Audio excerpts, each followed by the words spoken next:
है ना, कोई बात नहीं, चलो जी, है ना। हाँ अच्छा, बढ़िया, खिड़की पे।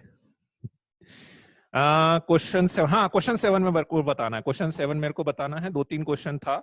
हाँ एक टेंथ का ए वाला भी था, हाँ वही वही वही, ठीक है। क्लासेस कब खत्म होगी, स्कूल के एग्जाम शुरू हो गए, हाँ हाँ हाँ। यार अब ये तो बहुत जल्दी कर देते हैं स्कूल वाले तो, यार जनवरी में कैसे एग्जाम लोगे बताओ, जनवरी तो बहुत जल्दी नहीं है, हैं? हाँ यार, गलत बात है इसे। चलो जी, तो एक्चुअली वो एक मेथड ही है, वो एक मेथड ही अपने को डिस्कस करना है पहले तो, है ना।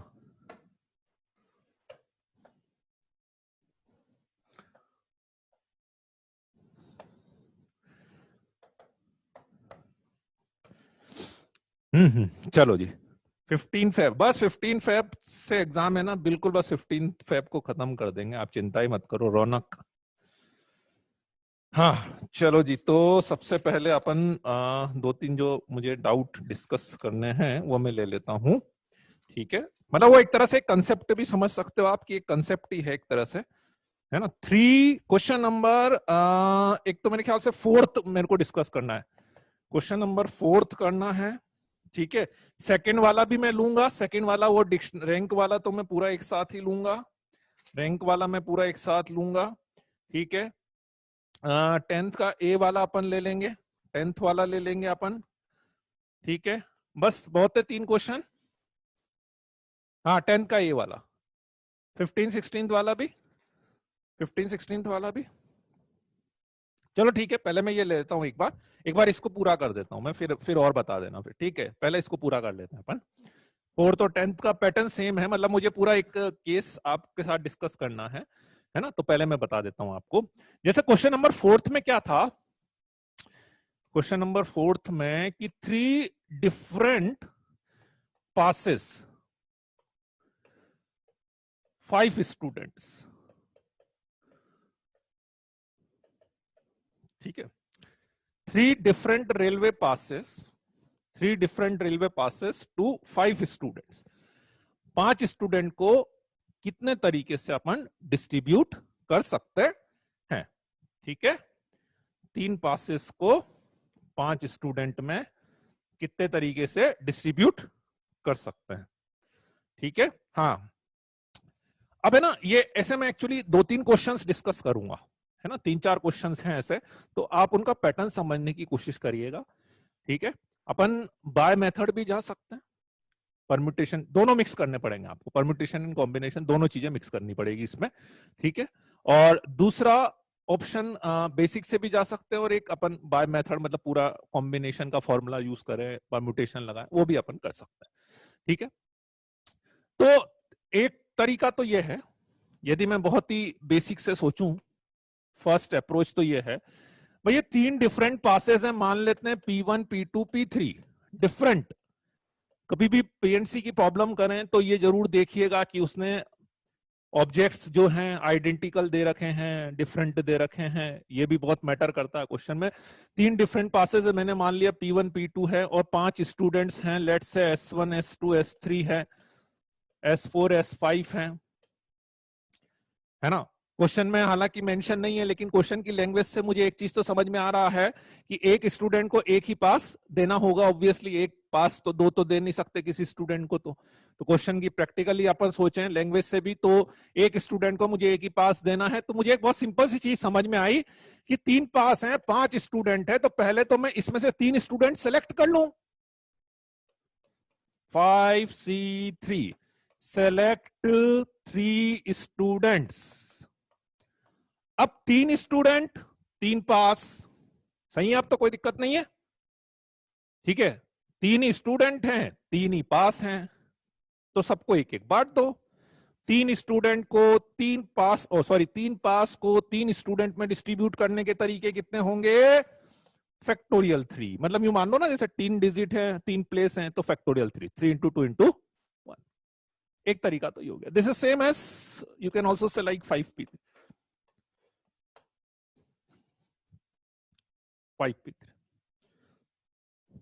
ठीक है।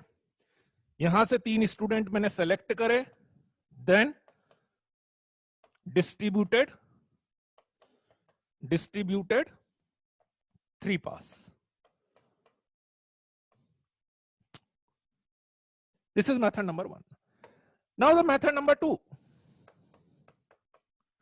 बड़े बेसिक से सोचूं मैं, बड़े ही बेसिक से सोचूं मैं कि 3 पास हैं, 5 स्टूडेंट हैं, पहला पास मैंने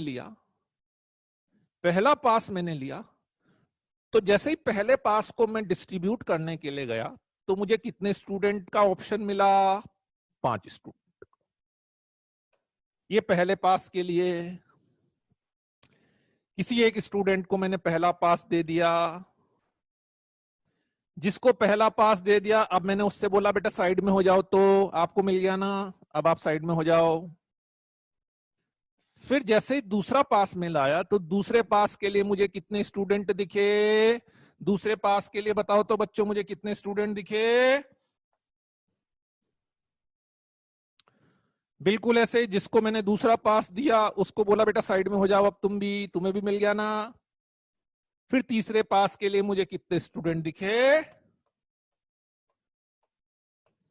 दिस। मतलब ये तीनों आंसर सेम है। आप ऐसे लिखो, ऐसे लिखो, ऐसे लिखो, ऐसे समझो, ऐसे समझो या ऐसे समझो। बोलो बच्चों, बात समझ में आई कि नहीं? दिमाग में इमेज बनानी पड़ेगी, अपन ने क्या चीज करी है, किसके लिए क्या लिख रहे हैं अपन, केस रिपीट तो नहीं हो रहे हैं, केस छूट तो नहीं रहे हैं, एवरीथिंग शुड बी क्लियर। हाँ, सेकंड मेथड वैसे पता है ज्यादा आसान है। अभी मैं आगे के कुछ क्वेश्चंस करूंगा ना, तो उसमें पता है सेकंड मेथड में ही मतलब ज्यादा अच्छा आपको रिफ्लेक्शन दिखेगा, सेकंड मेथड में ज्यादा अच्छा रिफ्लेक्शन दिखेगा। बढ़े आगे, क्लियर है ये वाली बात? तो मैं 2-3 क्वेश्चन ऐसे और कराऊंगा अब।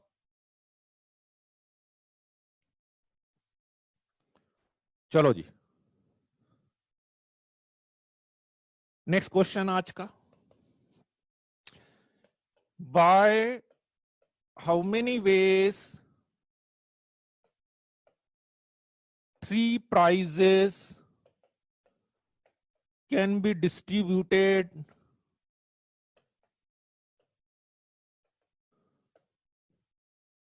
to 4 students such that first case no student can get more than 1 prize,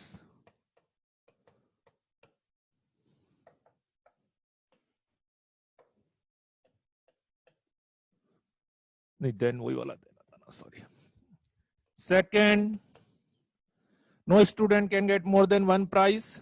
Second, a student can get a student may get any number of prize. And third case, no student can get all the prize. बोलो।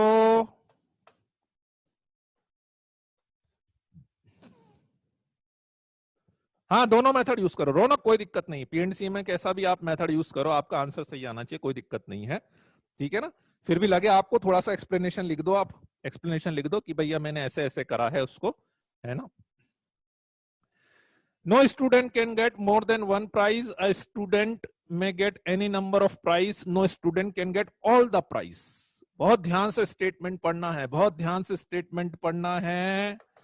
चलो जी, पहले question पर अपन आते हैं।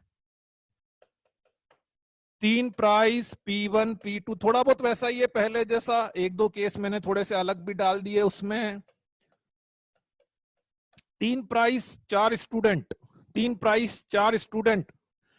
No student can get more than 1 prize. किसी भी student को एक से ज्यादा प्राइज नहीं मिलना चाहिए, ठीक है। एक से ज्यादा, एक स्टूडेंट को एक ही प्राइज मिल सकता है।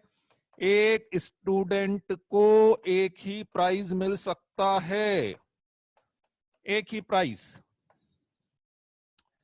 ठीक है, तो वही पहले की तरह चले अपन, पहले की तरह पहला प्राइज लिया, पहले प्राइज के लिए कितने ऑप्शन हैं? 4। फिर दूसरा प्राइज लिया, जिसको पहला प्राइज मिल गया उसको हटा दें,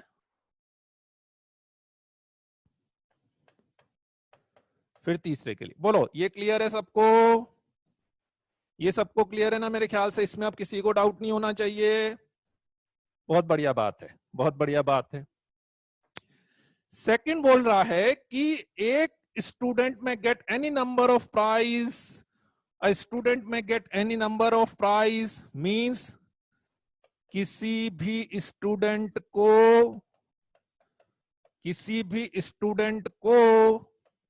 कितने भी प्राइज दे सकते हैं, कितने भी प्राइज दे सकते हैं।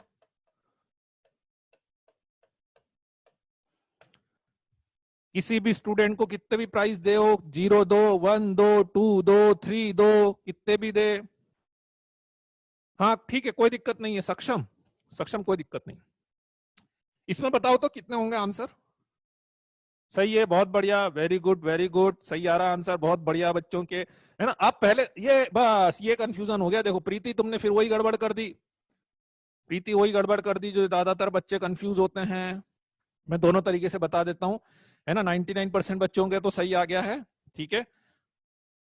कुछ कुछ थोड़े से इसमें एक्चुअली पता है इस क्वेश्चन में क्या होता है कि एक कंफ्यूजन हो जाता है ना। मैं आपको दोनों तरीके से बताता हूं, आप कंपेयर करिएगा, ठीक है। जैसे अभी तो हालांकि वैसे जैसे मैंने ये आंसर लिखा है ना, तो जो लाइन ऑफ थिंकिंग अपन ने इसमें ली है उससे मेरे को लगता नहीं वैसे कंफ्यूजन होना चाहिए। फिर भी ठीक है, मैं एक बार दोनों तरीके से बताता हूं आपको, आप कंपेयर भी करिएगा। जैसे अभी आपने क्या सोचा, फर्स्ट प्राइज लिया, फर्स्ट प्राइज के लिए 4 स्टूडेंट, ठीक है। सेकंड प्राइज लिया, अब तो जिसको पहला प्राइज दिया है उसको अपन सेकंड भी दे ही सकते हैं, है ना। जिसको पहला प्राइज दिया उसको अपन सेकंड भी दे ही सकते हैं, कोई कंफ्यूजन की बात ही नहीं है, क्योंकि किसी भी स्टूडेंट को कितने प्राइज दे सकते हैं। एंड वेरी सिमिलरली एक तरीका तो ये हो गया, है ना। हमें सही है, हमें सही है। अब एक स्टूडेंट ने थोड़ा सा उल्टा सोच लिया, आप बताना उसमें क्या गलती होने के चांस हो सकते हैं, ठीक है। राइट, नहीं ये फॉर्मूले से नहीं होगा, ये फॉर्मूले से नहीं होगा बेटा। इसका फॉर्मूला यही है actually, n power r type का फॉर्मूला है, ठीक है। इसका हर जगह का फॉर्मूला नहीं लगेगा। देखो पीएनसी में ये चीज मत करो कि भैया सर ये फॉर्मूले से ना, मैंने शुरू में ही बोल दिया था कि भैया एनपीआर वाले में फॉर्मूले में जाओगे तो फंस जाओगे आप, ठीक है ना। आपको बेसिक अप्रोचेस लगानी पड़ती है इसमें। अब एक स्टूडेंट ने क्या सोचा, उसने थोड़ा सा उल्टा सोचा। उसने क्या सोचा कि फर्स्ट स्टूडेंट, मतलब 3 प्राइज रखे हुए, 4 स्टूडेंट। उसने देखा पहला स्टूडेंट, पहले स्टूडेंट के लिए कितने प्राइज अवेलेबल हैं? 3 प्राइज। पहले स्टूडेंट के लिए कितने प्राइज अवेलेबल हैं? 3 प्राइज। फिर सेकंड स्टूडेंट लिया, तो फिर बोला सेकंड स्टूडेंट के लिए कितने प्राइज अवेलेबल हैं? 3 प्राइज। फिर थर्ड स्टूडेंट लिया, थर्ड के लिए कितने प्राइज अवेलेबल हैं? 3 प्राइज। फिर फोर्थ स्टूडेंट लिया, उसके लिए भी कितने प्राइज अवेलेबल हैं?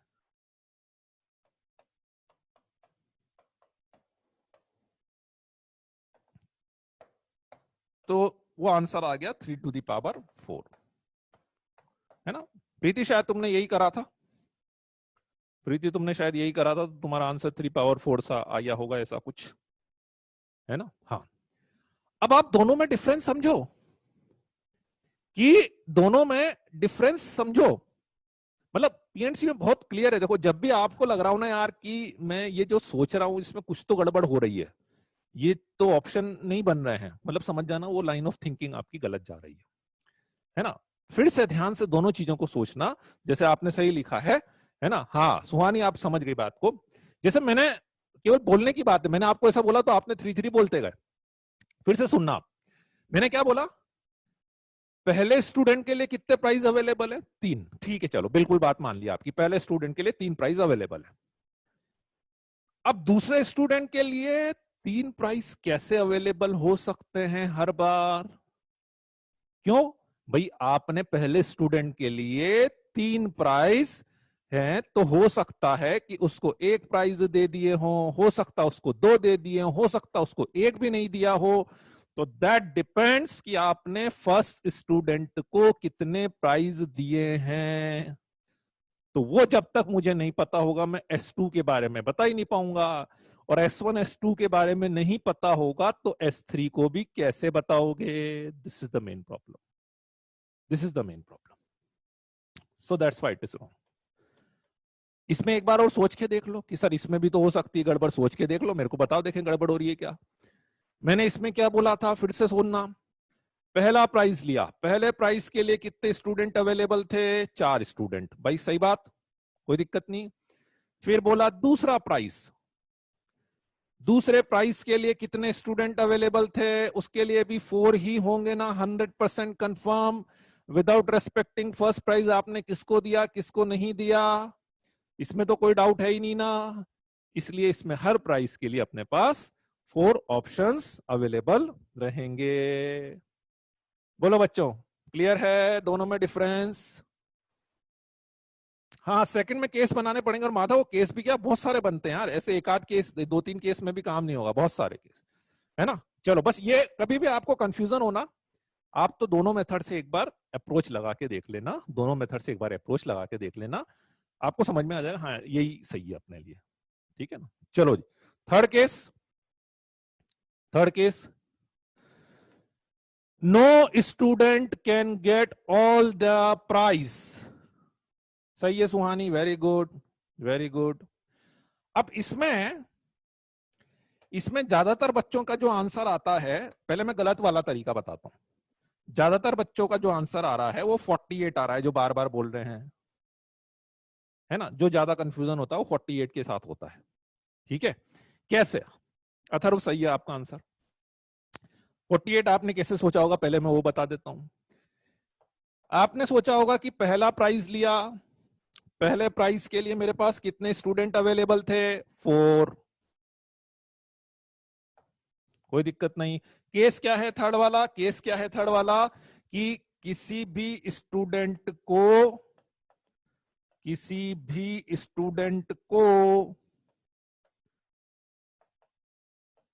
सभी प्राइज ना मिले, सभी प्राइज ना मिले, ठीक है। मींस उसको 0, 1 या 2 तक मिल सकते हैं।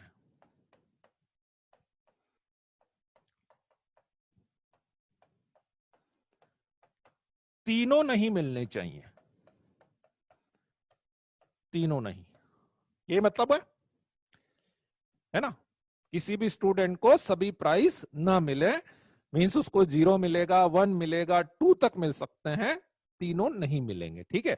अब देखो इसमें कंफ्यूजन क्या होता है कि आपने ये बोला कि पहला प्राइज लिया, पहले प्राइज के लिए 4 स्टूडेंट, बात मान ली मैंने, फिर आपने बोला कि दूसरा प्राइज लिया, दूसरे प्राइज के लिए भी 4 स्टूडेंट अवेलेबल है, ठीक है। आपने सोचा भाई जिसको मैंने पहला प्राइज दिया है उसको दूसरा भी तो दे ही सकते हो ना, जिसको मैंने पहला प्राइज दिया है उसको दूसरा भी तो दे ही सकते हैं, बिल्कुल सही बात है, बात मान ली मैंने आपकी। फिर आपने बोला कि तीसरे के लिए तीसरा प्राइज लिया तो उसके लिए 3 ही ऑप्शन बचेंगे,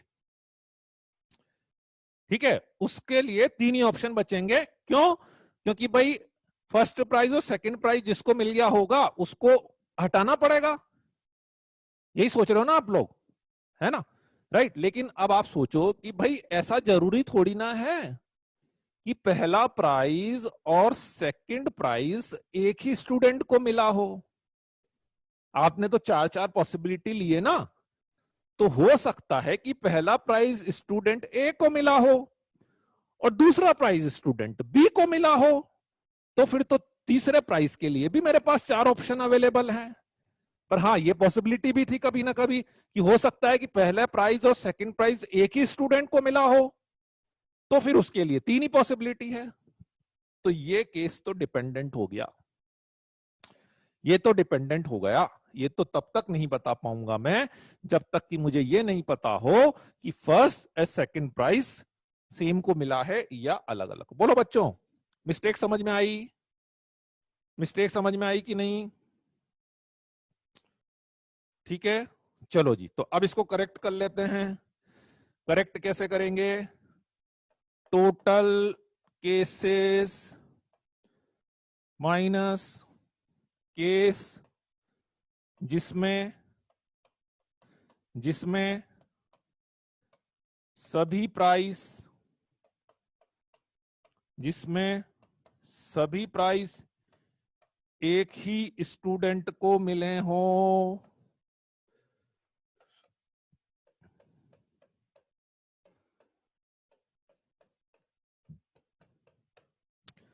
टोटल केस है 64। ये जो सेकंड वाला केस है ना, ये टोटल केस है। इसमें क्योंकि अपन क्या कर रहे हैं, किसी को कितने भी प्राइस दे रहे हैं, किसी को कितने भी प्राइस दे रहे हैं, ठीक है, माइनस अब ये केस बताओ जिसमें सभी प्राइस एक ही स्टूडेंट को मिले हों। सभी प्राइस एक ही स्टूडेंट को मिले हों, ऐसे कितने केस बनेंगे? बिल्कुल सही बात है, ऐसे तो 4 ही केस बन सकते हैं ना। क्यों? क्योंकि तीनों प्राइस S1 को मिल जाए, तीनों प्राइस S2 को मिल जाए, तीनों प्राइस S3 को मिल जाए और तीनों प्राइस S4 को मिल जाए। राइट?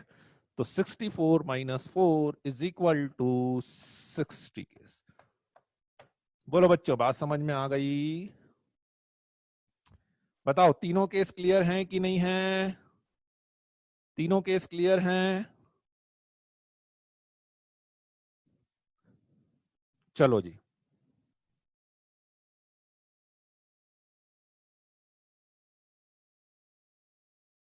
यश कौन सा वाला केस नहीं समझ में आया? यश कौन सा वाला केस?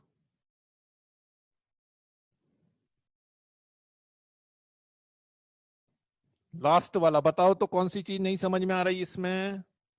ये मुझे निकालना था, किसी भी स्टूडेंट को सभी प्राइज ना मिले मींस उसको 0 1 2 तक मिल सकते हैं, ये मुझे निकालना था।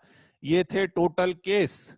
मतलब मुझे कौन से केस नहीं चाहिए थे? ठीक है, मुझे कौन से केस नहीं चाहिए थे जिसमें एक स्टूडेंट को सभी प्राइज मिल रहे हों, वो केस मुझे नहीं चाहिए थे। ठीक है, राइट? तो ऐसे 4 ही केस बन सकते हैं। यदि 3 प्राइज आप 4 स्टूडेंट को दे रहे हैं तो ऐसे 4 ही केस बन सकते हैं जिसमें तीनों प्राइस एक ही स्टूडेंट को मिल जाएं, या तो S1 को या S2 को या S3 को या S4 को। तो वो 4 केस मुझे नहीं चाहिए थे, उसके अलावा आप कोई सा भी डिस्ट्रीब्यूशन दो। तो ये टोटल डिस्ट्रीब्यूशन लगाया था मैंने जिसमें किसी को 0 1 2 सारे मिल रहे थे, इसमें से ये केस जिसमें सभी प्राइज एक ही स्टूडेंट को मिले हों। ठीक है, सेकंड पार्ट में वो 333 वाला रिपीट कर दीजिए। 333 वाला, मान लेते हैं 3 प्राइज थे और 4 स्टूडेंट थे।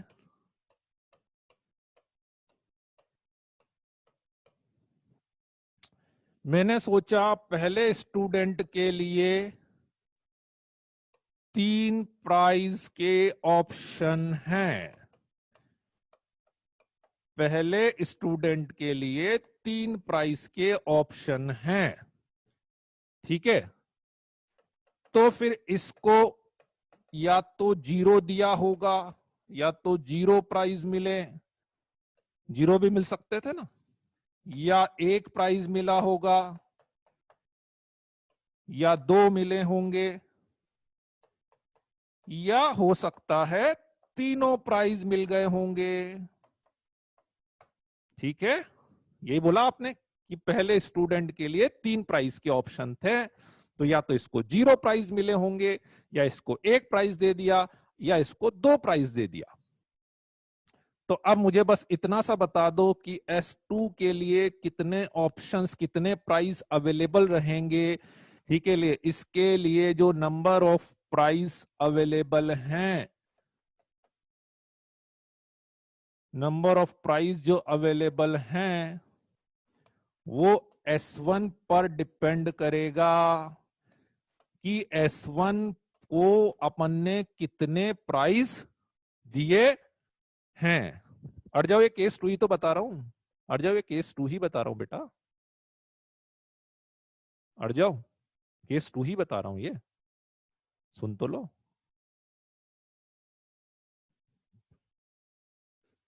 तो this method is wrong, this method is wrong, ठीक है, this method is wrong, right.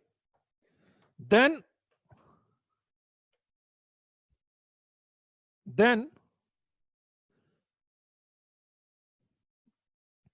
दूसरा मैंने तरीका क्या बताया था, फिर दूसरा मैंने तरीका क्या बताया था, सही तरीका, ठीक है, कि मेरे पास 3 प्राइस थे, 3 प्राइस थे। फर्स्ट प्राइस के लिए, फर्स्ट प्राइस के लिए कितने ऑप्शन अवेलेबल थे, 4 ऑप्शन अवेलेबल थे। समझ में आई बात। पहले प्राइस के लिए कितने ऑप्शंस थे, 4 ऑप्शंस अवेलेबल थे, दिख रहा है साफ साफ। S1 को दे दूं, S2 को दे दूं, S3 को दे दूं, S4 को दे दूं, 4 ऑप्शन थे, ठीक है।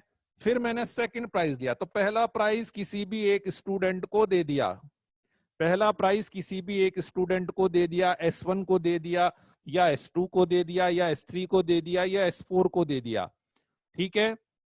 फिर सेकंड प्राइस, तो सेकंड प्राइस के लिए भी कितने ऑप्शन रहेंगे, 4 ऑप्शन रहेंगे। क्यों?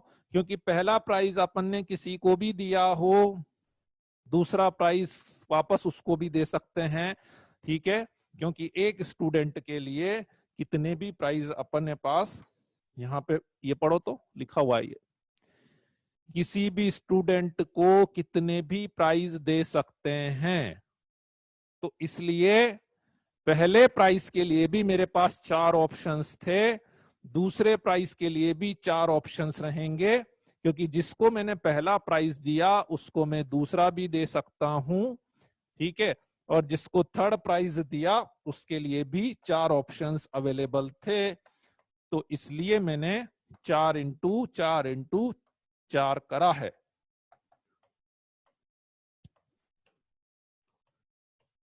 बोलो क्या डाउट है इसमें।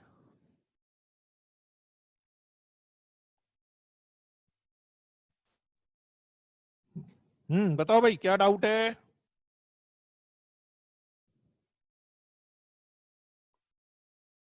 नहीं है, बढ़े आगे।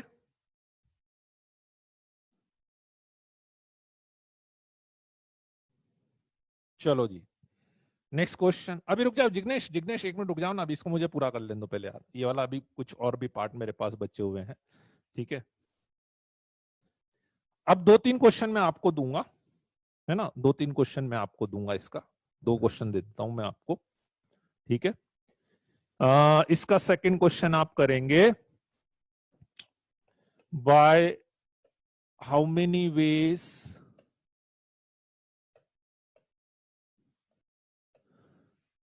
three rings can be worn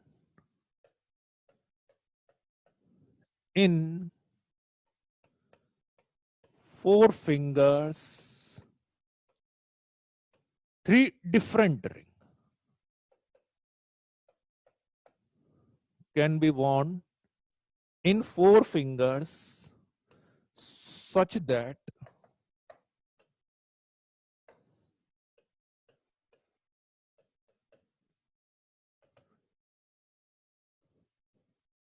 by how many ways 3 different rings can be worn in 4 fingers such that in a finger any number of rings can be worn.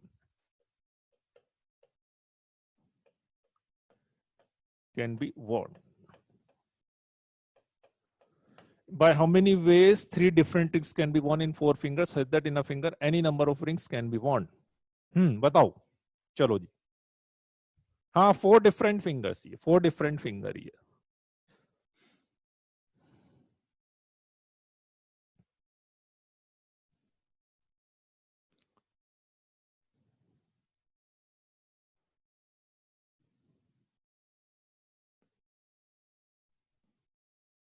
अभी भी बच्चे कंफ्यूज हो रहे हैं यार. आराम से सोच के देखो ना यार, मतलब इतना कोई कंफ्यूजन वाला काम है नहीं यार. बहुत प्रैक्टिकली सोचोगे तो ही समझ में आ जाएगी.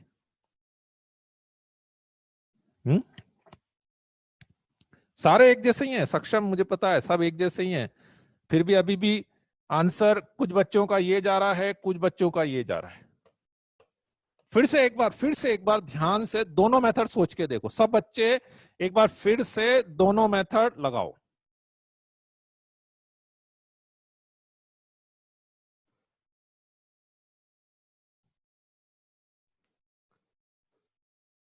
एक बार फिर से दोनों मेथड ध्यान से लगाओ. दोनों तरह से सोच के देखो. फिंगर लेके देखो एक बार रिंग लेके देखो कि किसके लिए आपको सही ऑप्शन समझ में आ रहे हैं. आराम से सोचो, बिल्कुल साफ साफ दिखता है कि हाँ यार ये सही है, अरे ये तो गलत है यार, इसमें तो मैं सोच ही नहीं सकता कि ये तो गलत हो रहा है.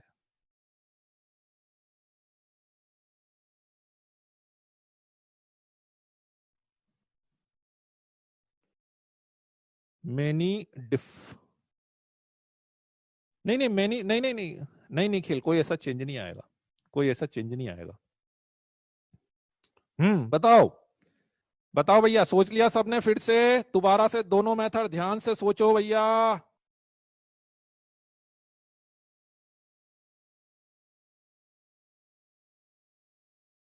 तनिष्क तनिष्क एक बार आपने कैसे सोचा मुझे फिर से समझने दो. तनिष्क ने ऐसे सोचा कि 4 फिंगर 3 रिंग. खुशी कृष्ण ने भी ऐसे ही सोचा है. तो जिसने पहले जैसे सोचा उसकी बात कर लूं. तनिष्क ने ऐसे सोचा, अमे ने भी ऐसे सोचा है, कृष्ण ने भी ऐसे सोचा है. तो उनने ऐसे सोचा कि पहली फिंगर ली. उनने बोला कि सर पहली फिंगर में मेरे पास 3 रिंग अवेलेबल है. चलो ठीक है, मान लिया आपकी बात. फिर दूसरी फिंगर ली. अब दूसरी फिंगर ली. बताओ तो अब क्या दूसरी फिंगर के लिए भी 3 रिंग अवेलेबल होगी क्या? तनिष्क, अमय, क्रिश.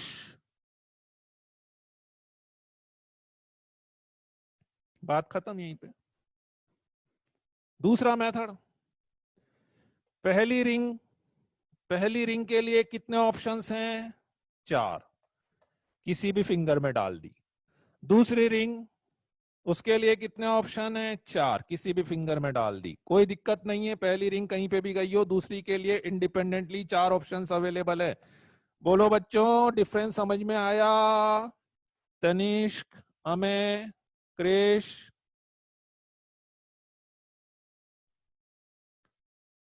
जिनने गलत दिया था उनको समझ में आना ज्यादा जरूरी है ताकि कंफ्यूजन नहीं रहे. बोलो क्रिश, अमय, आ गया डिफरेंस समझ में? बहुत बढ़िया, वेरी गुड. तो अगला क्वेश्चन पक्का से सही कर दोगे? मैं क्वेश्चन नहीं लिखा रहा हूं, मैं क्वेश्चन समझा दे रहा हूं. ठीक है. एक 20 फ्लोर की बिल्डिंग है. कितने फ्लोर की बिल्डिंग है? 20 फ्लोर की बिल्डिंग है. 1 2 3 ऐसे करते करते 20 फ्लोर की बिल्डिंग है.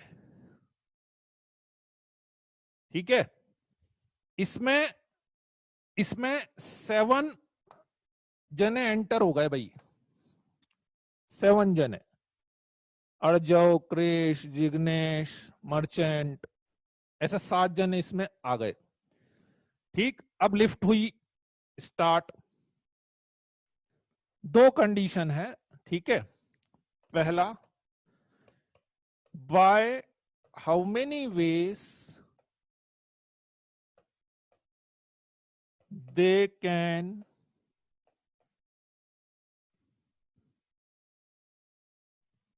come out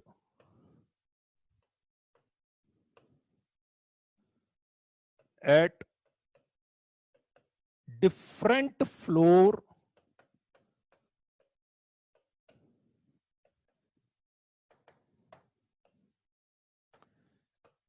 if at a floor not more than one person should come out.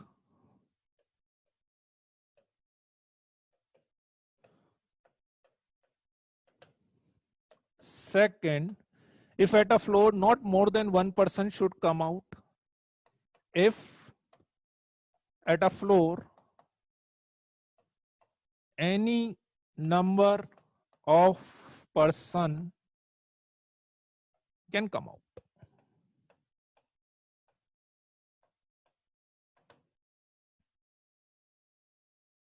हाँ, वो अभी इसके बाद निखिल, इसके बाद वही कराऊंगा मैं। चलो जी, हाँ हाँ बिल्कुल बिल्कुल। अस्तिफ, शायद मैंने क्वेश्चन में लिखा भी तो है, ये लिखा भी तो ये any number of rings can be one, लिखा भी।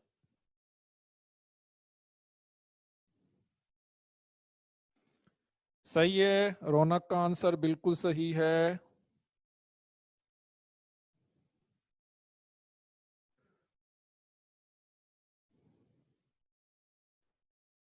अरे भाई 7 पर्सन है माधव, 4 जने नहीं है, 7 जने हैं, 7। आंसर केवल उसके मल्टीप्लीकेशन और पावर की फॉर्म में बता दो भाई, आंसर मल्टीप्लीकेशन और पावर की फॉर्म में। हाँ सही है, समर्थ का सही है, वैभव का सही है, वैष्णवी का भी सही है, अमोल का सही है, ऋतुराज का थोड़ा सा गड़बड़ हो रहा है। ऋतुराज, आपने वो फर्स्ट वाले में एक नंबर ज्यादा लिख दिया, 14 तक ही आएगा। समर्थ का सही है।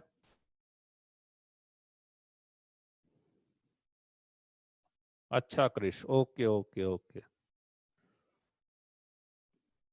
माधव का भी सही है, very good very good very good. अरे भाई कौशल राज फिर तुमने गलती कर दी, अब लिखने में गलती कर रहे हो कि सोचने में। कौशल राज एक बार सेकंड देखो, यदि फर्स्ट वाला सही आया तो सेकंड वाला तो सही होना ही चाहिए यार। आरुष का भी सही है,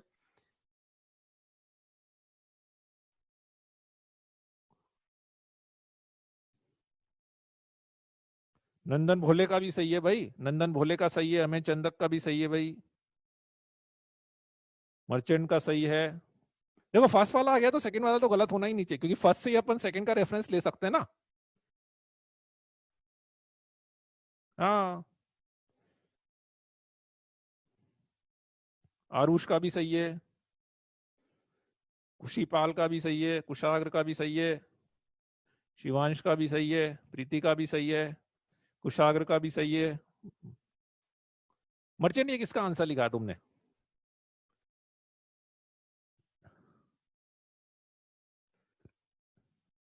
कहाँ हर जब तुम्हारा दिखता ही नहीं है यार।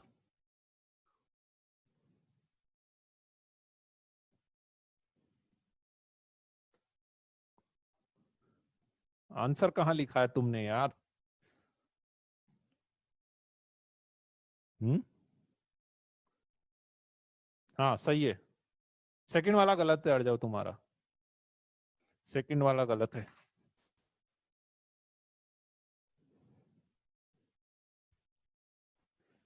भाई फर्स्ट वाले से ही तो सेकंड निकलेगा, उसमें क्या है, फर्स्ट वाले से ही सेकंड निकलेगा। चलो जी मैं बता रहा हूं अब, ठीक है भाई। फर्स्ट वाले में क्या बोला है, at a floor not more than one person should come out. बताओ किसको लेके सोचोगे, पर्सन को लेके कि फ्लोर को लेके? इसके लिए ऑप्शन फिक्स है, पर्सन के लिए ऑप्शन फिक्स है कि फ्लोर के लिए ऑप्शन फिक्स है? ऑब्वियस बात है, पर्सन के लिए फिक्स है। हर पर्सन के लिए मेरे पास 20 ऑप्शन हैं, हर पर्सन के लिए मेरे पास 20 ऑप्शन हैं। फर्स्ट में आपने कंडीशन ज्यादा लगा दी कि एक फ्लोर पे एक से ज्यादा पर्सन नहीं आना चाहिए, एक फ्लोर पे एक से ज्यादा पर्सन नहीं आना चाहिए, ठीक है। तो फर्स्ट पर्सन के लिए कितने फ्लोर अवेलेबल हैं 20, सेकंड पर्सन के लिए कितने फ्लोर अवेलेबल हैं 19। जिस पे पहला पर्सन जाएगा उस पे सेकंड जा नहीं सकता। थर्ड के लिए 18, 17, 16, 15 एंड 14 हो गए। This is also 20p7। ये आपका पहला वाला केस हो गया। और भाई पहला आ गया तो दूसरे में तो कोई दिक्कत ही नहीं है ना यार।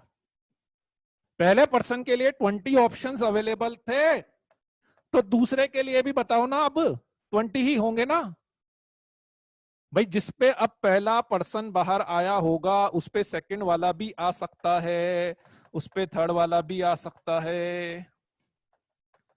That is 20^7। बोलो हाँ, क्लियर है? हाँ अब सही है। अब मैंने ही टाइप कर दिया, आ जाओ। बोलो क्लियर है सबको? बढ़े आगे।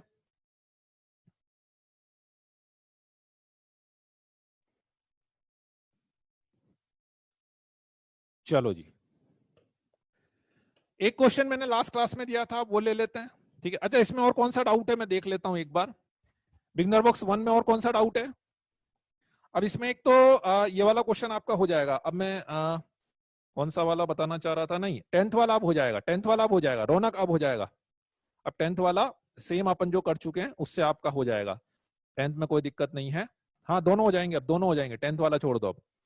14, 15, 14 वाला मैं अभी बताऊंगा, डिक्शनरी वाला भी मैं बता दूंगा। डिक्शनरी वाला भी छोड़ दो। 14th वाला पैलिंड्रोम वाला मैंने बताया था लास्ट क्लास में। 7 लेटर पैलिंड्रोम है। 1, 2, 3, 4, 5, 6, 7। 7 letter palindrome which can be use English alphabet. कितने होते हैं इंग्लिश में अल्फाबेट? 26। तो पैलिंड्रोम में आपको बताया था कि यहां पर और यहां पर सेम आता है। पैलिंड्रोम का मतलब यहां पे और यहां पे क्या आना चाहिए? सेम आना चाहिए। तो आप तो केवल यहां का भर दो, यहां का भरोगे तो बिल्कुल यहां पे वो का वही लिखना है। तो इसके लिए तो मुझे सोचना ही नहीं है, किसी भी एक तरफ का लिख दो, या तो इधर का लिख दो या इधर का लिख दो, क्योंकि दूसरी तरफ का मैं सोचूंगा नहीं। 26 अल्फाबेट हैं, तो इसको मैं कितने टाइप से भर सकता हूं? 26। इस पे भी कितने टाइप से? 26। इस पे भी कितने टाइप से? 26। इस पे भी कितने टाइप से? 26। सो 26 की पावर 4। यहां पे अब आप बोलो सर यहां का, अरे कुछ नहीं करना। यदि यहां पे आपने एबीसी लिखा होगा तो बाय डिफॉल्ट यहाँ पे आपको चॉइस थोड़ी ना है, यहाँ पे तो एबीसी ही लिखना पड़ेगा। चलो जी बोले आगे।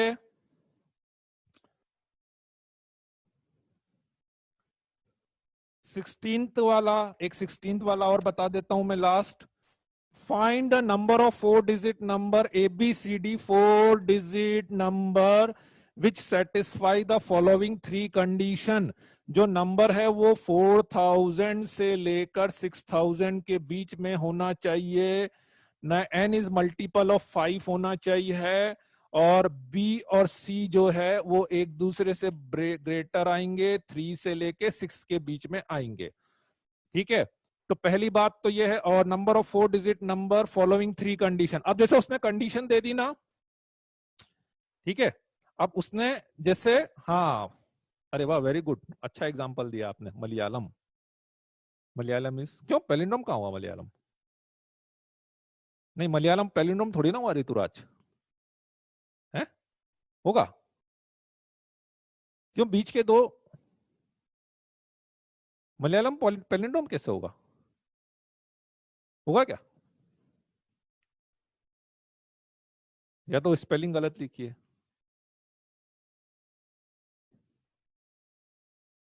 चलो पता नहीं। हाँ अब वो स्पेलिंग कुछ तो भी गड़बड़ है उसमें, या तो पता नहीं, चलो ठीक है। तो इसमें अपने को क्या करना है कि पहली बात तो n जो है ये 5 का मल्टीपल होना चाहिए, मल्टीपल ऑफ 5। तो इसलिए ये फिक्स है कि यहां पे या तो 5 लिख देना या 0 लिख देना। ठीक, पहली बात। नंबर 4000 से 6000 के बीच का है, 4000 से लेके 6000 के बीच का है, तो इसलिए यहां पे 4 आ सकता है, 5 आ सकता है, या मैक्सिमम टू मैक्सिमम 6 आ सकता है। इसको आप 3 टाइप से फिल कर सकते हैं, इसको 2 टाइप से फिल कर सकते हैं। ये कंडीशन सेटिस्फाइड, ये सेटिस्फाइड। और बी और सी की वैल्यू 3, 4, 5, 6 ले सकते हैं।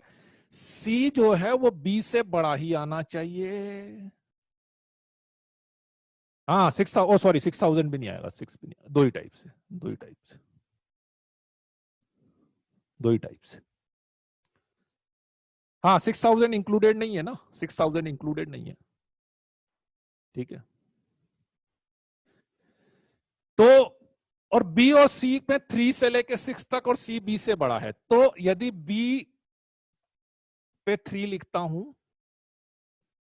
तो सी पे या तो 4 आएगा या 5 आएगा या 6 आएगा।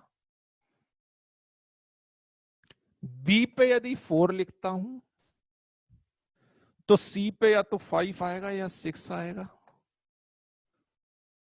ठीक है, और बी पे यदि 5 लिखता हूं तो यहां पे 6 आएगा, क्योंकि बी और सी इक्वल भी नहीं लेने ना मुझे, तो बी और सी मुझे इक्वल भी नहीं लेने हैं। 3 ही क्यों बनेंगे, ये बन सकते हैं ना, इतने सारे नहीं बनेंगे क्या।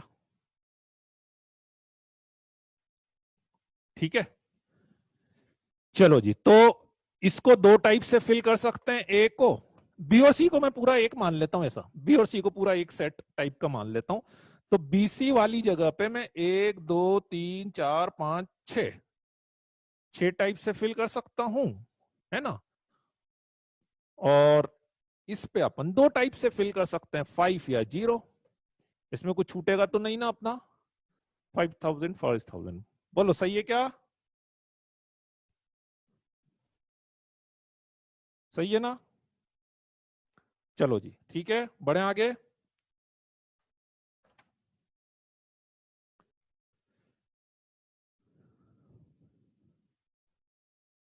सी में नंबर, अब वो कैसे भी सोच लेना यार, वो सबका अपना तरीका होता है ना, कोई दिक्कत नहीं है, उसको सोच लेना। चलो जी ठीक है, सर्च सेट कौन सा, अब यार उसके अलावा आप मेरे को भेज देना फिर, है ना। क्वेश्चन नंबर 5 का, हाउ मेनी वेज डिस्कर्कुलर ट्रिप डिस्क, है ना। अब उसके अलावा कुछ हो तो एक बार, अब आज जैसे वो आएगा ना सॉल्यूशन भी आएगा, तो एक बार सॉल्यूशन भी रेफर कर लेना। ठीक है,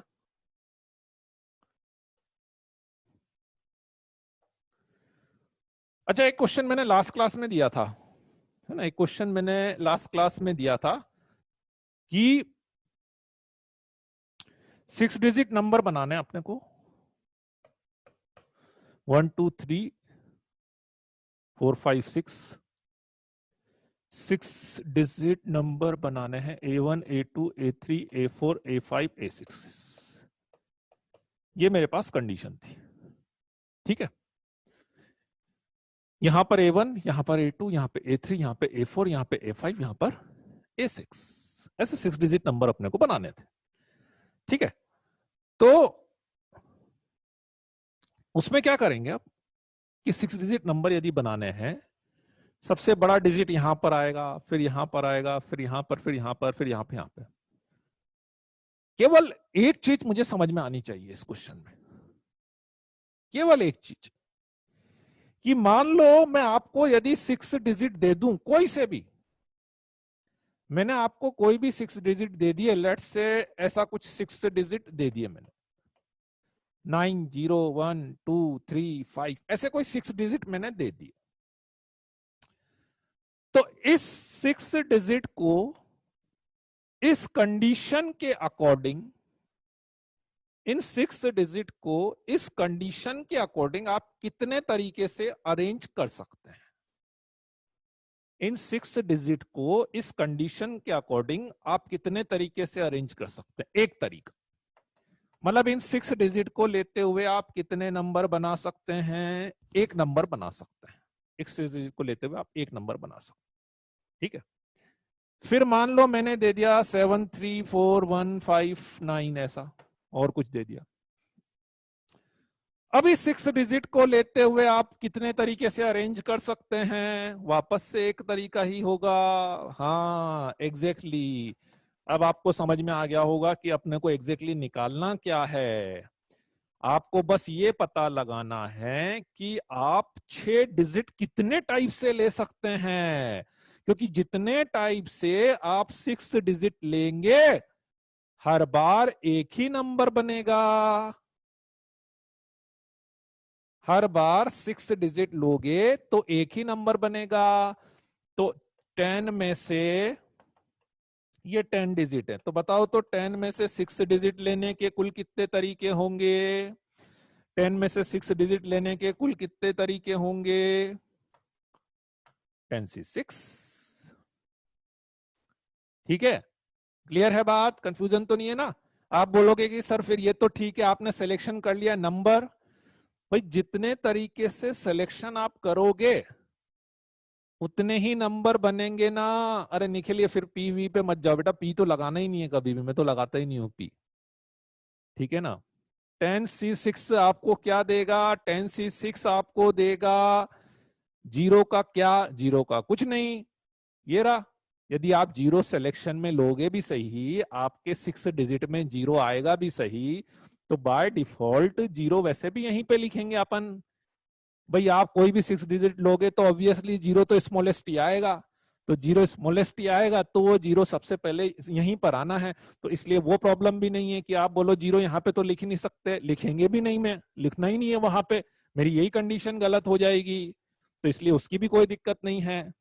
ठीक है, तो अपना काम बस इतना सा है कि आप मुझे ये बता दो कि 10 में से 6 डिजिट कितने टाइप से ले सकते हो। जितने टाइप से 6 डिजिट लेंगे उतने ही नंबर बनेंगे, क्योंकि हर बार 6 डिजिट से एक ही नंबर बनते हैं। बोलो क्लियर है? बढ़े आगे। हाँ एग्जैक्टली वैसे समझ लो आप। असेंडिंग एडर में होते तो बहुत बढ़िया, हाँ बिल्कुल सही है सुहानी, वो यही होता, उसमें फिर जीरो का क्रोल ही खत्म हो जाता। उसमें फिर जीरो लेते ही नहीं अपन, क्योंकि जीरो लोगे तो कंडीशन कभी मैच ही नहीं कर पाएगी, इसलिए। चलो बढ़े आगे। क्लियर है?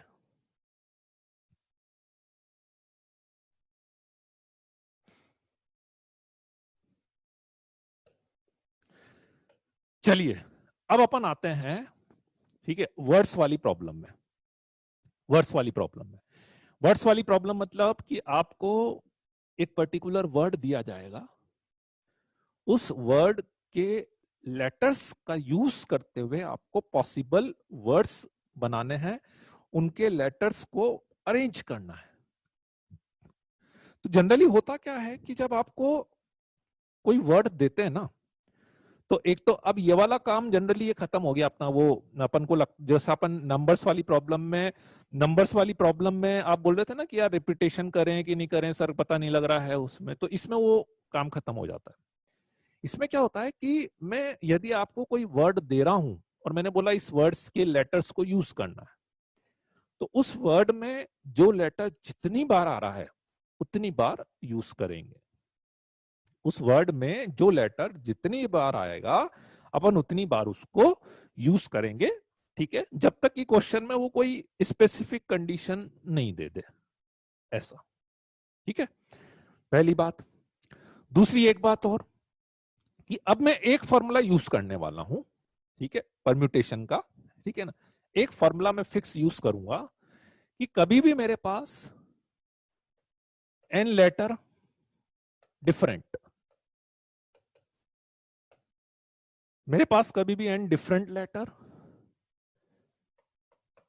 ठीक है, कभी भी एन डिफरेंट लेटर और एन प्लेस,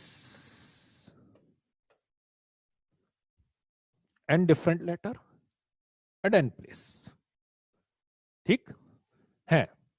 और तो इन एन डिफरेंट लेटर को इन एन प्लेस पे अरेंज करने के जो नंबर ऑफ वेज हैं, दैट इज फैक्टोरियल। फैक्टोरियल, इसमें मैं सीधा फैक्टोरियल लगाऊंगा। कभी भी लास्ट में आपके पास बच जाए no condition, with no condition, no condition, no condition, है ना? कभी भी आपके पास एन लेटर्स और एन प्लेस बच जाए, ठीक है, और कोई कंडीशन नहीं हो, तो वहां पे अपन सीधे सीधे फैक्टोरियल एन। ठीक है, चलो जी, अब अपन बात करते हैं। जैसे फॉर एग्जांपल, अब इसमें कंडीशन बहुत सारी बनती है, तो मैं धीरे धीरे प्रॉब्लम में अलग अलग कंडीशंस लेता जाऊंगा। जैसे how many words, question number first, How many words can be formed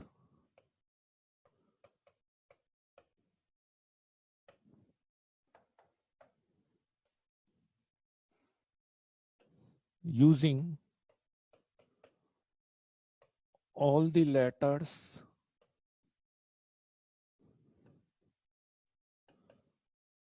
of word pencil? है ना। अच्छा, अब इसमें एक तो ये भी मुझे नहीं देखना है कि भाई आप बोलो कि सर वो मीनिंगलेस है कि मीनिंगफुल है कि नहीं है। वो मीनिंग वीनिंग नहीं देखना अपने को, बस अरेंज करना है, मतलब अरेंज करना है। अब वो मीनिंग है या नहीं है उस पर दिमाग नहीं लगाना अपने को, है ना। How many words can be form using all the letters of the words? बताओ क्या आंसर आएगा। फैक्टोरियल 6। कोई कंडीशन नहीं है, लेटर्स का रिपीटेशन नहीं है। 6 letter 6 place factorial 6, 6 letter 6 place factorial 6। ठीक। सेकंड, इसी का first part, how many of these words start from P? अभी वो आगे लेंगे, अभी रुक जाओ, अभी वो सारे केस अपन लेते जाएंगे आगे, है ना। रिपीट वाला पूरा अलग से ही है कंसेप्ट एक तरह से। How many of these words start from P? इसमें से कितने वर्ड्स ऐसे हैं जो P से स्टार्ट होंगे? तो P से जब स्टार्ट करना है तो क्या करेंगे, P को यहां पे फिक्स ही कर दो। P को यहां पे फिक्स कर दो। ठीक, P को फिक्स कर दिया।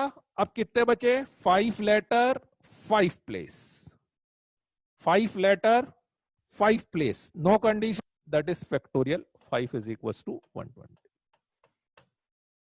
कोई दिक्कत? हाँ नहीं, ये जरूरी नहीं है मीनिंग, ये तो मैंने बोल ही दिया ना अभी। मीनिंगफुल ऐसे तो चेक करना जरूरी नहीं है, नहीं तो ऐसे तो अपन कांच से चेक करते रहेंगे, वो मतलब भी नहीं है।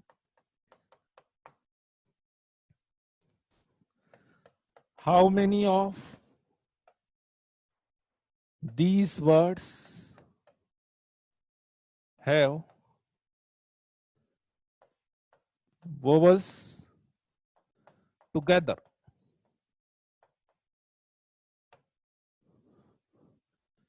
How many of these words have vowels together?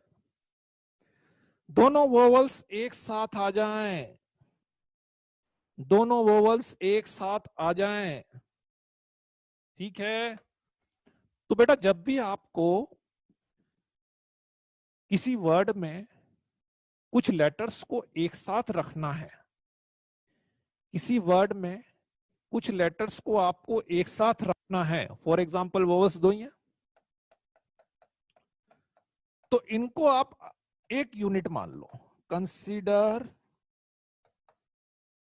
1 unit.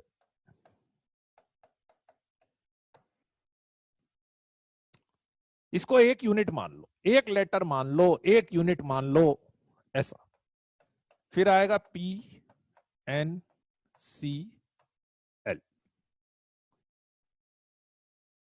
ठीक है। तो 1 2 3 4 5 फैक्टोरियल 5। 1 2 3 4 5 फैक्टोरियल 5 इनटू इनटू, आपको बस ये बोला है ना कि वोवल्स एक साथ रखने हैं, आपको ये बोला ना वोवल्स एक साथ रखने हैं, पर उन वोवल्स को भी आप आपस में अरेंज कर सकते हो ना, उन वोवल्स को भी आप आपस में अरेंज कर सकते हो ना।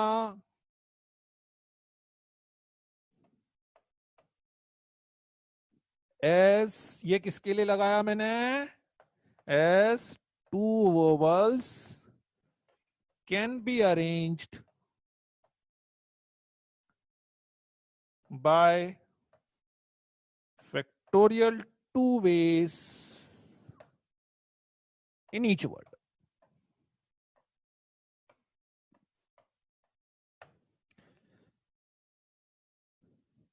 ठीक है, आ गई बात समझ में? Next part, third, how many of these words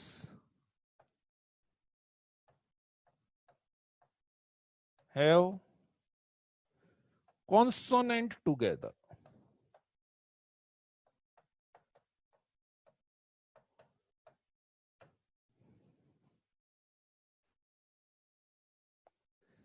vowels की पोजीशन नहीं, वोवल्स की पोजीशन क्यों डिफाइन करेंगे? कौन सी पोजीशन की बात कर रहे हो? बस एक साथ आने चाहिए। तो ये एक्चुअली मैंने इसको एक यूनिट माना है ना, इसको एक यूनिट माना है ना, 1 2 3 4 5, तो फैक्टोरियल 5 लगाया ना, तो इसकी पोजीशन तो आपस में चेंज तो हो ही रही है। ऐसा नहीं, इसको फिक्स नहीं करा है, इसकी पोजीशन भी आएगी ना 5 फैक्टोरियल में।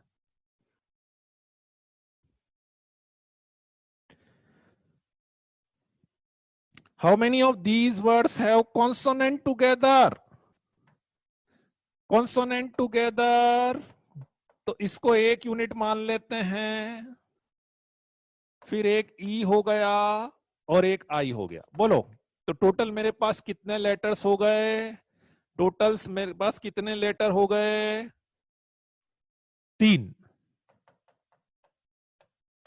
फैक्टोरियल 3, 1 2 और 3, इसके लिए फैक्टोरियल 3 मल्टीप्लाइड बाय ये जो इन चारों को एक यूनिट माना है, इनको आपस में अरेंज भी कर सकते हैं ना, इनको आपस में अरेंज भी कर सकते हैं ना। हाँ, कुशाग्र मैंने देख लिया, कुशाग्र मैंने देख लिया है, ठीक है। वो क्या होता है, अभी केस छोटा है तो इसलिए वो पोजीशन फिक्स करके कर सकते हो, पर ज्यादा वाले में फिर प्रॉब्लम आ सकती है, इसलिए इनको आपस में इंटरचेंज भी कर सकते हैं। तो कितने तरीके से इंटरचेंज करोगे? Factorial 4, factorial 4। बोलो, क्लियर है? कोई डाउट किसी को यहां तक के केस में? बोलो, नहीं है? बहुत बढ़िया।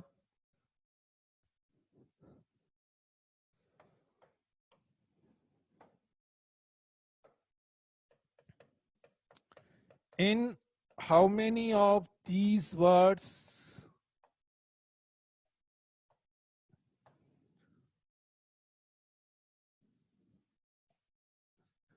how many of these words in how many of these words vowels occupy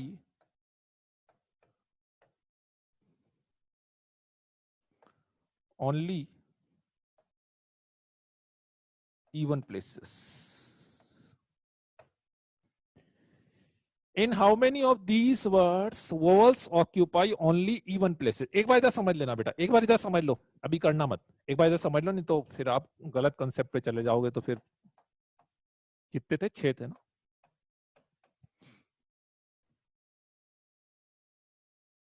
2 4 6, 2 4 6, ठीक है।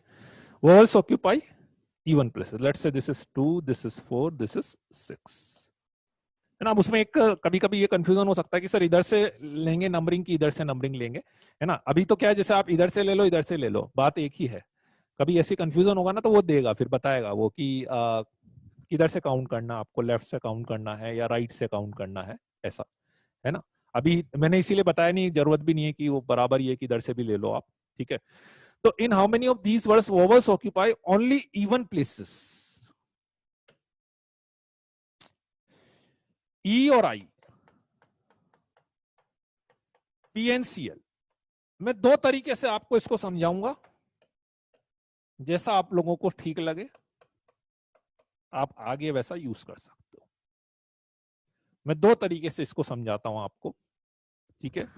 एक तरीका तो वही, मैं तो एकदम बेसिक से सोचता हूं, दो वोवल्स तीन places, vowels occupy only even places, vowels केवल इवन, क्वेश्चन की लैंग्वेज ध्यान से पढ़ना, इसमें कभी कभी वो प्लेस के लिए कंडीशन देगा, कभी लेटर के लिए कंडीशन देगा, कभी प्लेस के लिए कंडीशन देगा, कभी लेटर के लिए कंडीशन देगा। ठीक है, vowel occupy only even places किसके लिए कंडीशन दी है? वोवल्स के लिए। वोवल्स का ध्यान रखना है, वोवल्स का ध्यान रखना है। दो वोवल्स हैं, तीन प्लेसेस है, तो एक तरीका तो मैंने ये सोचा कि मैंने पहला वोवल लिया, पहला वोवल लिया, पहले वोवल के लिए मेरे पास कितने प्लेसेस अवेलेबल थे? पहले वोवल्स के लिए मेरे पास कितने प्लेसेस अवेलेबल थे? 3। फिर दूसरे के लिए, फिर दूसरे के लिए कितने प्लेसेस अवेलेबल होंगे? 2। एक प्लेस बच जाएगा ना इसमें, और बचेगा ही, सही बात, ऑब्वियस बात है, एक प्लेस तो बचना ही है ना, वैसे भी तो एक तो बचना ही है क्योंकि वो वोवल्स तो दो ही है। ठीक, अब मेरी कंडीशन सेटिस्फाइड हो गई, अब मेरी कंडीशन सेटिस्फाइड हो गई। अब बताओ तो कितने लेटर बचे हुए हैं और कितने प्लेस बचे हुए हैं? ऋतुराज एक मिनट पहले पूरी बात सुन लो बेटा, पूरी बात सुन लो, उसके बाद टाइप करना, मैं बार बार बोल रहा हूं। अब कितने लेटर कितने प्लेसेस बचे हुए हैं? 4 लेटर 4 प्लेस। अब कोई कंडीशन बची है क्या? अब कोई कंडीशन बची है क्या? नहीं बची है।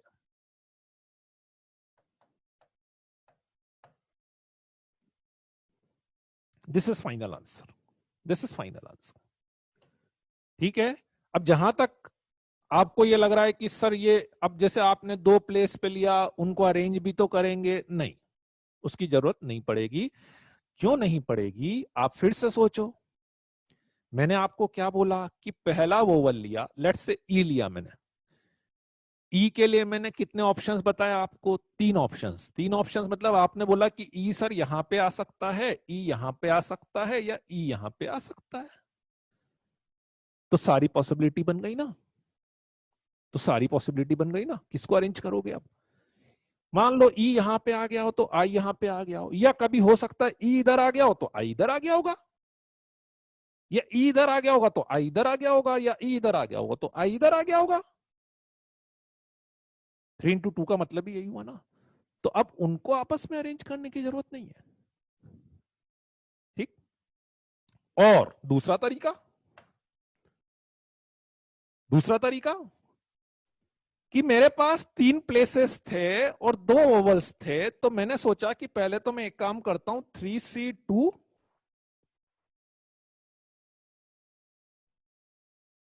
वो 4, क्यों, कौन सा 4 बोल रहे हो? कौन सा 4 बोल रहे हो अनमोल? ये 4 बोल रहे हो क्या? ये तो इसके लिए बोल रहे हो, या ये 4 बोल रहे हो? कौन सा वाला? फैक्टोरियल वाला? फैक्टोरियल वाला तो ये 4 लेटर्स 4 प्लेस, उसके लिए फैक्टोरियल 4 लगाया।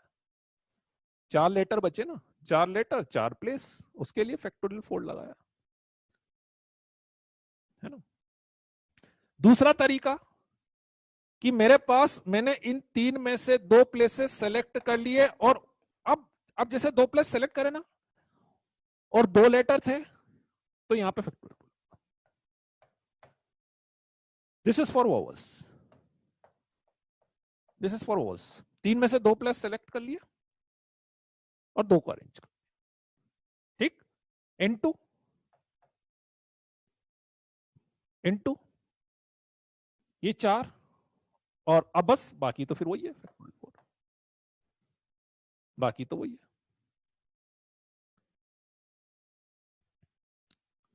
भाई मैंने पहले क्या करा है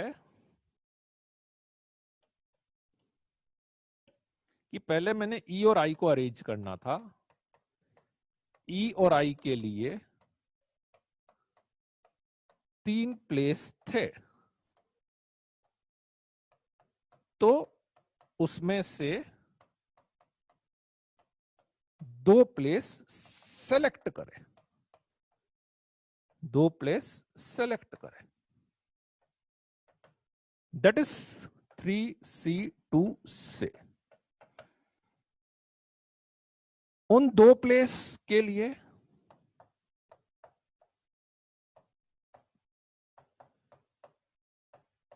दो लेटर थे,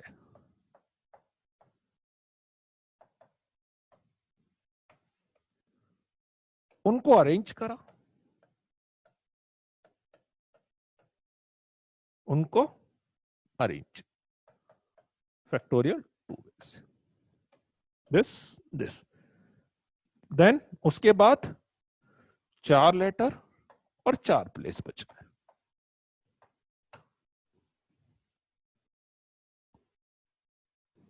बोलो क्या डाउट हो रहा है,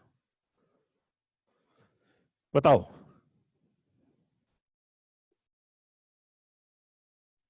क्लियर है दोनों मेथड, दोनों मेथड क्लियर हैं, बढ़े आगे।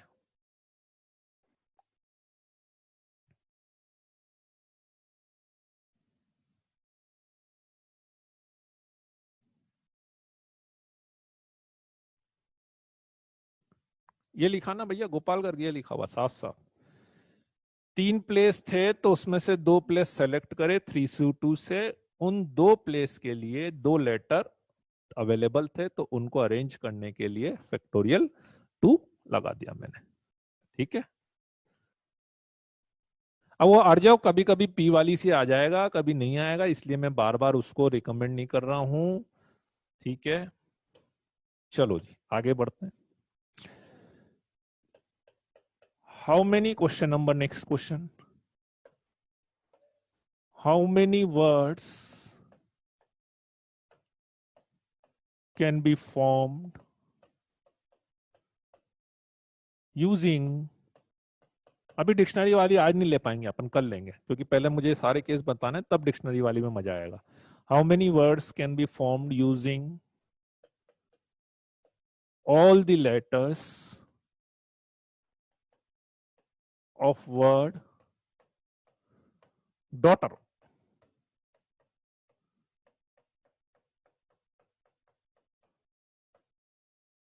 how many words can be formed using all the letter of word daughter? नहीं नहीं अभी का है, कितने बनेंगे, फैक्टोरियल 8 बनेंगे, कोई दिक्कत है किसी को, नहीं है।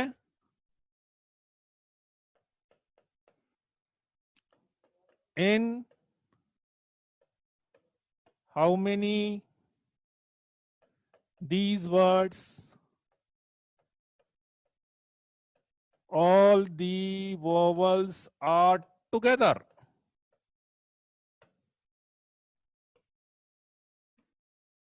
all the vowels are together,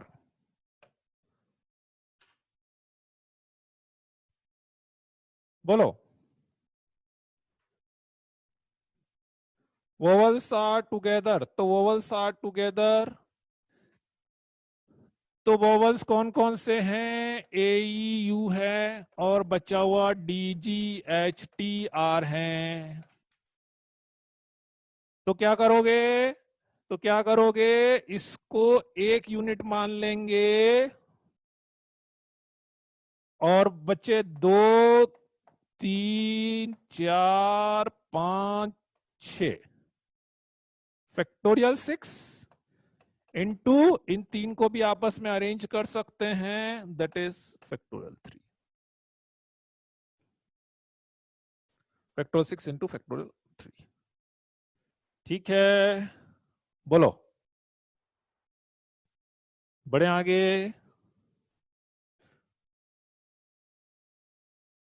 क्या हुआ, टाइम हो गया क्या, टाइम हो गया, चलो ठीक है फिर, चलो ठीक है, नेक्स्ट क्लास में लेते हैं इसके क्वेश्चन, है ना। ठीक है, मैं इसके सारे पार्ट में एक बार दे दूंगा, एक काम करता हूं मैं, इसके सारे पार्ट है ना मैं उस पर ग्रुप पे डाल दूंगा, ठीक है ना, तो आप करके रख लेना, तो अपन है ना फिर नेक्स्ट क्लास में सीधे डिस्कस ही करेंगे उसको फिर, ठीक है ना। हाँ बहुत सारे हैं इसके, मेरे को 5-6 पार्ट मेरे को बताने हैं इसके, तो वो बता के, ठीक है। हाँ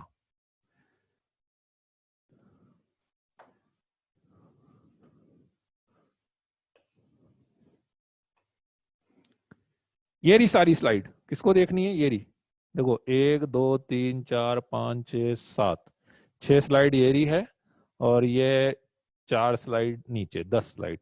ठीक है, हो गई सारी स्लाइड जिसको देखनी थी? पता नहीं यार,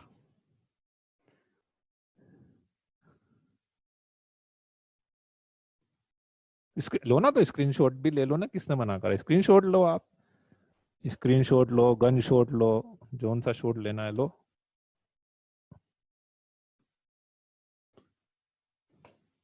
ये पहली स्लाइड थी, ये दूसरी थी,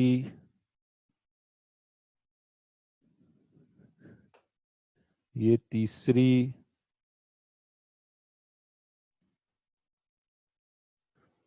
एन वाला कौन सा? मैं समझा नहीं, एन वाला मेरे को कौन सा वर्ड के लिए? अच्छा वो एन वाला, अच्छा अच्छा, ओके ओके ओके।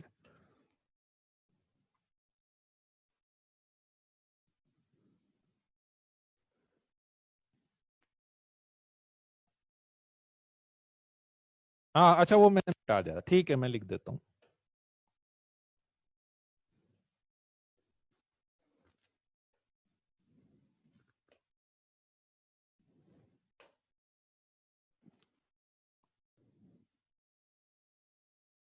ओके, मैं बोल के देखूं, देखता हूँ, ट्राई करते हैं।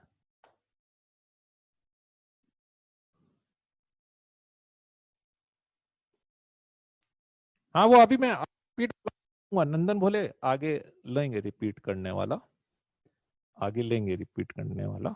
ठीक है, वो एन वाला मैं इतना सा बोल रहा था कि यदि आपके पास N letter and N places, N letter N places and no condition, तो एन लेटर को प्लेस पे अरेंज करना हो तो फैक्टोरियल एन वे से कर सकते हैं। तो जैसे कभी भी अभी क्वेश्चन में क्या हो रहा है, मेरे पास 5 लेटर आ गए, 5 प्लेस आ गए, तो मैं फिर वहां पे कुछ नहीं करता, सीधे मल्टीप्लाइड बाय फैक्टोरियल 5 कर देता हूं, ऐसा।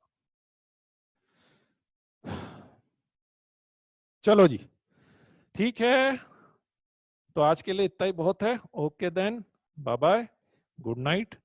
रिवीजन करते रहना सब बच्चे, ठीक है, क्योंकि जो करेगा बार बार रिवीजन उसको मिलेगा फर्स्ट डिवीजन।